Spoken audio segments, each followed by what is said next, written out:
ಎಲ್ಲರಿಗೂ ನಮಸ್ಕಾರ. ನಾನು ನಿಮ್ಮ ಪೂಜಾ. ಇದೆ ನೋಡ್ರಿ 23 ನವೆಂಬರ್ ಗುಗ್ಗಳ ಮತ್ತು ದೇವ್ರ ಹಬ್ಬ ಕಾರ್ಯಕ್ರಮ. ಇನ್ನು ಗುಗ್ಗಳ ಅಷ್ಟು ತಯಾರಿ ನಡೆಯತ್ತಿತ್ತ, ಅಷ್ಟರೊಳಗೆ ಫೋಟೋಶೂಟ್ ಮಾಡ್ಕೊಂಡ್ವಿ. ಹಂಗೆ ಆಮೇಲೆ ಗುಗ್ಗಳ ತಯಾರು ಆಗಿತ್ತ. ಫಸ್ಟ್ ಅಂದ್ರೆ ಹುಡುಗನ ಪಪ್ಪ ಮಮ್ಮಿ ಇರ್ತಾರಲ್ಲ, ಅವ್ರು ದೇಡ್ ನಮಸ್ಕಾರ ಹಾಕಿ ಗುಗ್ಗಳ ಹೊರ್ತಾರೆ. ಆ ಗುಗ್ಗಳು ಬೆನ್ನು ಹತ್ಕೊಂಡು ಅಂದ್ರೆ ಮಗ ಮತ್ತು ಸೊಸಿ ಬೆನ್ನು ಹತ್ತಾರೆ. ಸೊ ನಮ್ಮ ಮನೆ ಒಳಗೆ ಯಾರೂ ಬಂದಿರಲಿಲ್ಲ ಅಂತ ಇದ್ನಿಲ್ಲ, ಹಾಗಾಗಿ ವಿಡಿಯೋ ಕಾಲ್ದಾಗ ಎಲ್ಲ ಥರ ನೋಡಾಕತ್ತಿ. ಆಮೇಲೆ ಏನು ಹೊಸ ಬೀಗ್ರ ಅಂದ್ರೆ ಹೆಣ್ಣಿನ ಕಡೆದವ್ರ ಆಯರಿ ಮಾಡೋದಿರ್ತೈತಿ, ಆಯರಿ ಮಾಡಿದ್ರು ಮತ್ತು ಅವ್ರ ಸುತ್ತಮುತ್ತಿನವರು ಮಾಡಿದ್ರಿ. ಇದು ನೋಡ್ರಿ ದೇವ್ರ ಹಬ್ಬ ಅಂದ್ರೆ ದೇವಸ್ಥಾನದಿಂದ ಅವ್ರ ಮನೆತನ ಪಾಲಕ್ಕಿ ಒಯ್ತಾರೆ.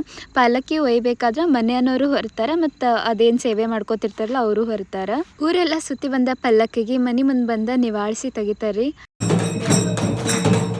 ಪಲ್ಲಕ್ಕಿನ ಮನೆ ಒಳಗೆ ಇರಿಸ್ಕೋತಾರೆ ಸಂಜಿತನ, ಮತ್ತು ಊರ್ ಮಂದಿ ಎಲ್ಲ ದೇವರಿಗೆ ಆರತಿ ಮಾಡೋದು, ಬಾನ ಹಿಡಿದು ಮಾಡ್ತಾರ್ರಿ.